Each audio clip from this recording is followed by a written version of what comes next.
Okay, welcome back. In the previous video, we went over clip curve, slice curve, and panel loops, and that helped us get some nice clean slices in here, and using panel loops helped us get maybe some armor pieces, clean edges, clean lines.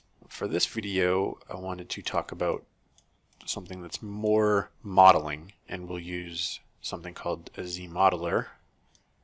And that is basically poly modeling like 3D Studio Max or Maya, but doing it in ZBrush. Now the interface isn't quite as intuitive as those other 3D programs, but you can do just about the same amount of stuff in ZBrush that you can do in 3D Studio Max and Maya. I'm sure it's going to miss some stuff, but I think for general poly modeling you can do a lot, and it's pretty strong. Not really something I want to do on a Dynameshed model, because we're going to use that in conjunction with what's called dynamic subdivision. And what's cool is if you think about 3D Studio Max or Maya and you think about subdivisions, or you think about Turbo Smooth, it's like a modifier that is like a temporary preview of what it will look like smoothed out. That way you can edit the low poly what you're modeling. So the troll, this thing here, isn't really going to cut it for this demo. So let's do, if you're going to Z-model something, depending on what you're modeling, we'll just start with an already existing project, and we'll do Cube ZPR.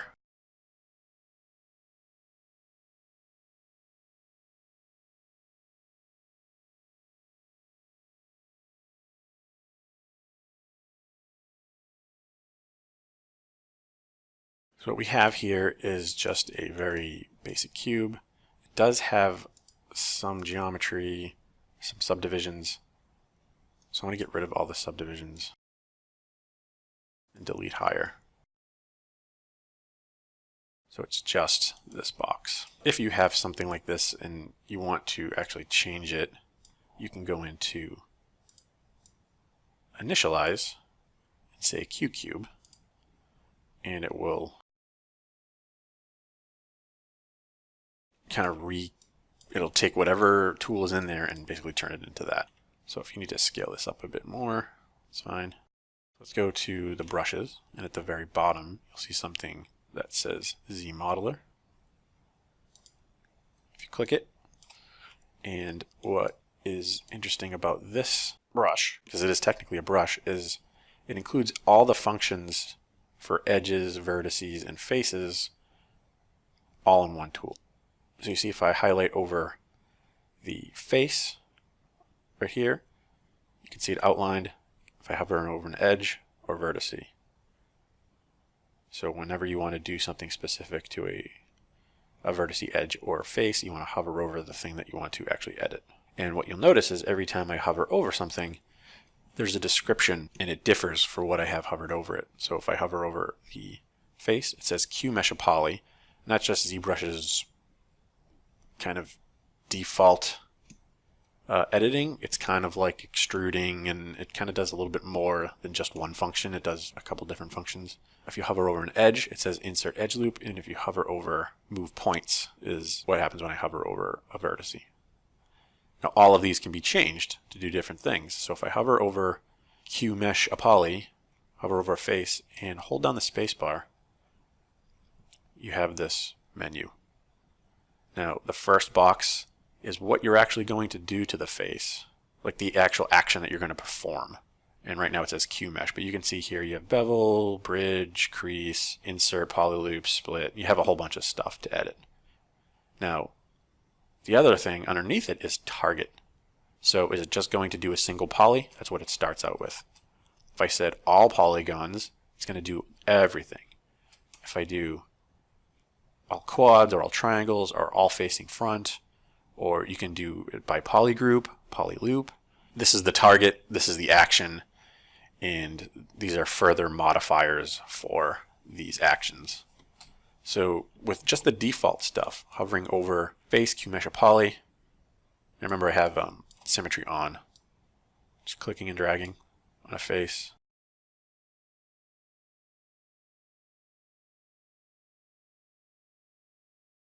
If I want to do multiple faces, just hold down the Alt. You can click and drag, or just click.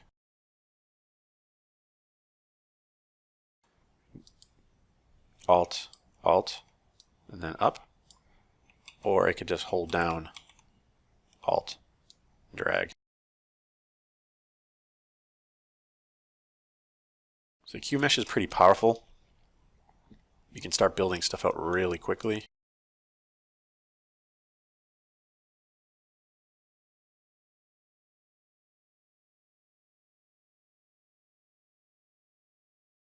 What else it does is, that's different than extrude, is if I take QMesh poly right here and I go down, see how it actually changes the actual shape of it. Like it gets rid of the extra geometry, kind of trims it out if this is what I want it to do. Same thing here if I go to this side and I just did a regular extrude like this. If I went in, like in 3D Studio Max, it would have kind of non-manifold geometry and be right on top of each other and it would be bad. But here, it knows that that's going to happen, so it kind of removes everything. So QMesh is really cool for fast editing.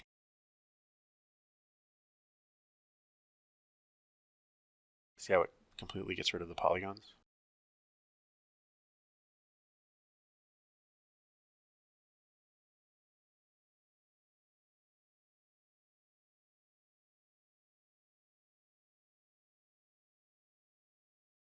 You can quickly get some really nice stuff here. Hovering over an edge, right now currently we'll say insert edge loop, so this just lets you add edge loops. Easy enough. And the default for here is move points. One thing that I don't like, but this is a way around it, so right now you can't hold Alt and do more than one vertice. So say I just want to move all these vertices. So right now it's only going to move one. The best way to do this is to use masking. So let's go to masking and change it back to rectangle. So I want to move all of these, or at least just these right here. Because right now you'd have to move this, and then I have to move this.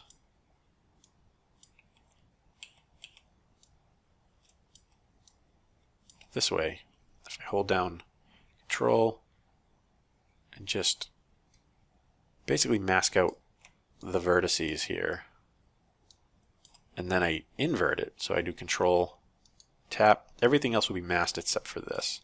Then go to W to move. Now I can move these, and I can rotate them.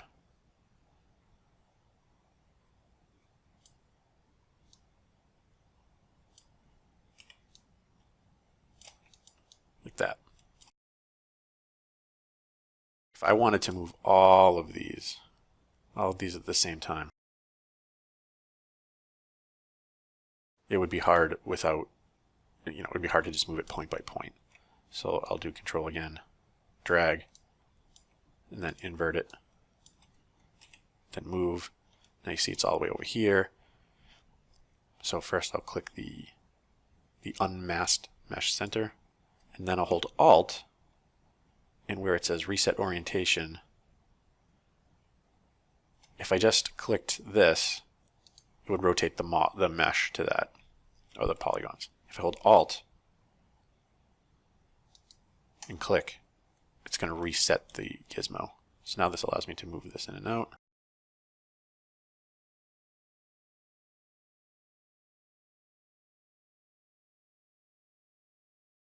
What's also interesting is you could actually use clip curve. So if I do Control and Shift, I go to clip curve, I could do Control and Shift and drag like this. It will actually flatten the polygons here too. So it actually works also.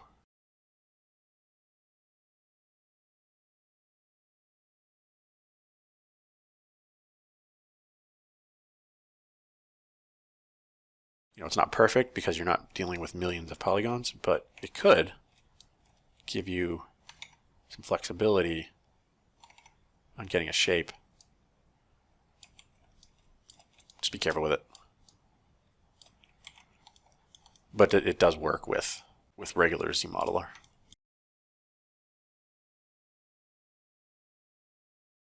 So again, you'll kind of be building out your base shapes, especially if this is an organic model.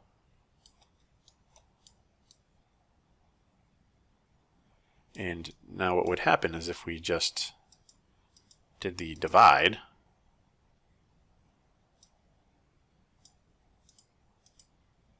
this isn't really what we want.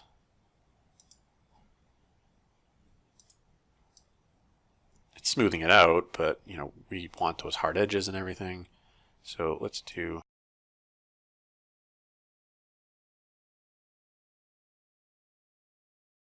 back to this.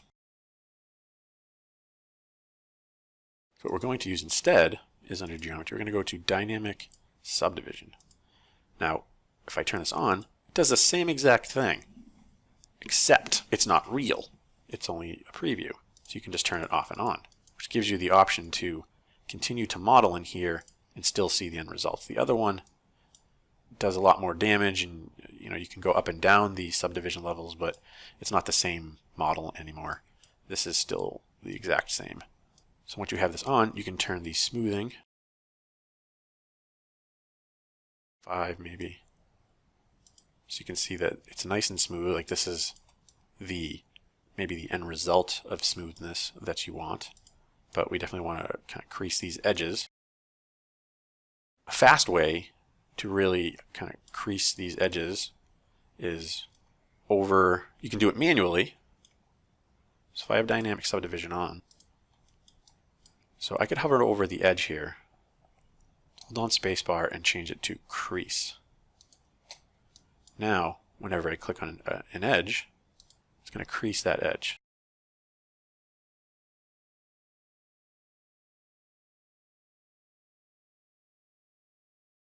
Nice and sharp.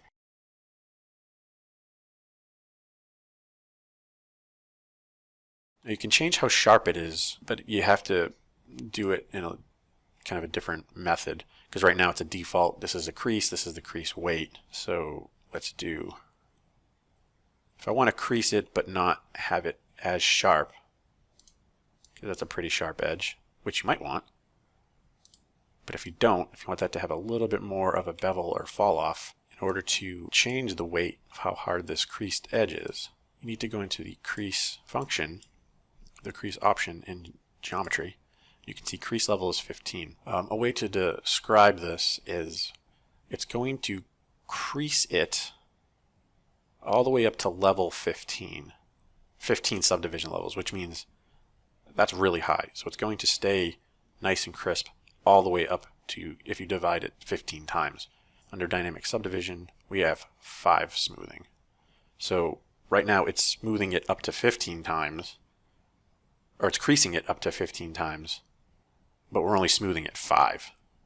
So if we bring it lower than 5, you're going to get a different crease result. So let's go to crease and change this to, let's change it to 1 and just see what happens. See how I changed it? It's barely creasing it. So what if I do 3?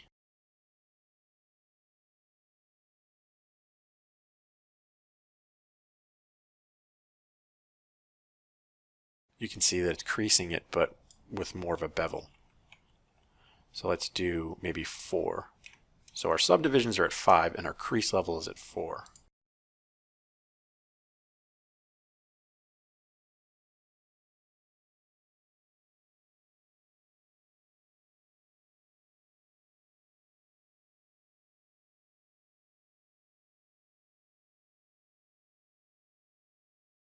It's still a sharp edge, but it doesn't look as sharp. And you can still go back into geometry and change this to 6. So we have a smoothing level at 6, but a crease level at 4.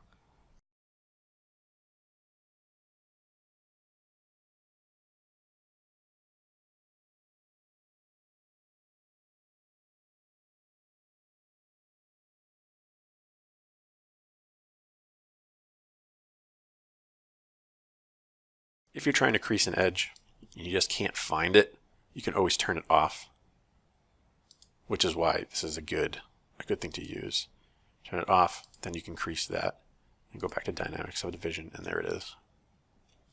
So pay attention to the creasing. By default, it's set to 15, so it's always going to be at its sharpest, because I'm telling you right now, there's probably no way you're going to subdivide a model 15 times. Just defaults to that, which means it'll always be at its sharpest crease. The only way to soften that crease is to bring the crease level in here maybe one or two ticks lower than your highest subdivided level. Now you can see that this model is still the low poly.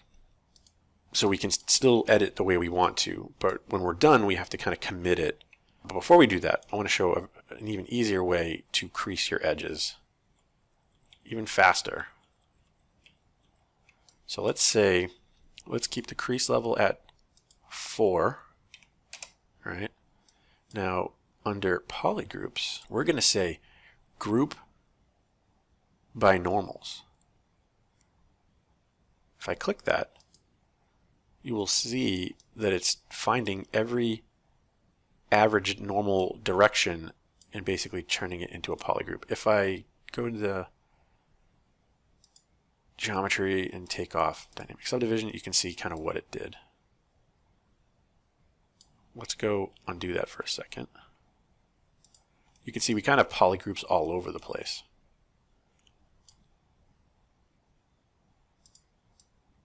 Right, and then we would have to manually crease every edge in order to, get this thing, as sharp as we want it. If we go to polygroups first, let's say group by normals. Every side, every certain angle is going to give it its own polygroup. Now you may have to do some manual stuff after. It's not maybe 100% perfect. Like you may want this all the way around here instead of like, it's going to put a crease here and here, and you might not want that. You might want this to be rounder. This is a great starting point. So once we're here, let's go back to geometry, increase, crease PG, so crease polygroup border.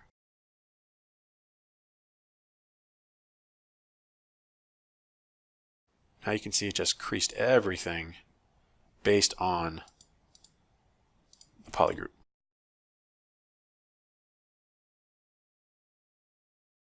Now if I don't want that, so say I want this to be rounder, I can go back in and edit it from here. So now I'll go in and uncrease by holding Alt.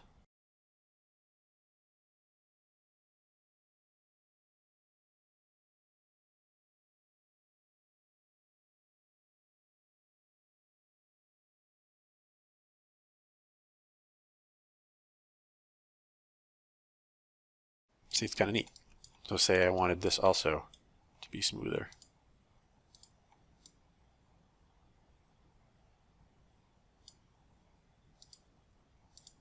But it's a great starting point, creasing by polygroup. We can continue to model if we want while we're in here. So you can still do, Q mesh a poly, still model, and then crease those edges.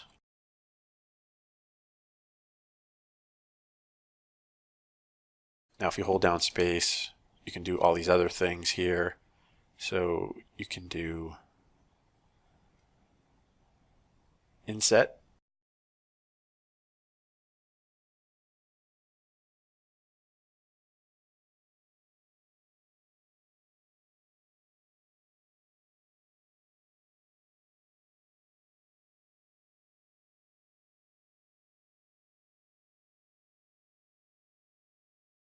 Now again, we could go back and do this over.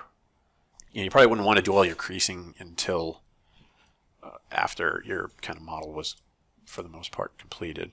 But we could do this over under polygroups again.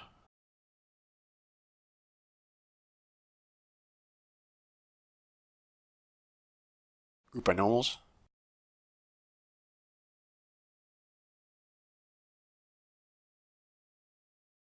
And then crease It might undo some of the stuff that we've already done, but Crease PG.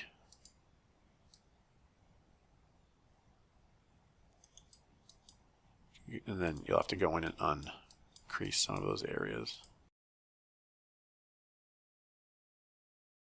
Now it did totally mess up this area here. I have to do the corners.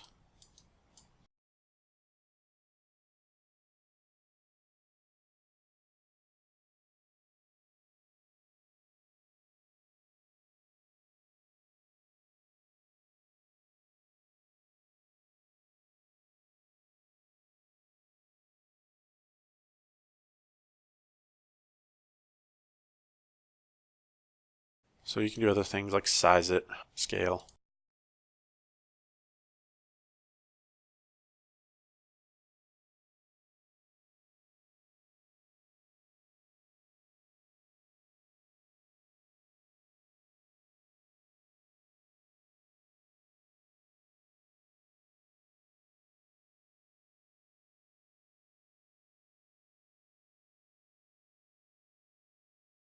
Hold down Shift to let you move it in a different direction.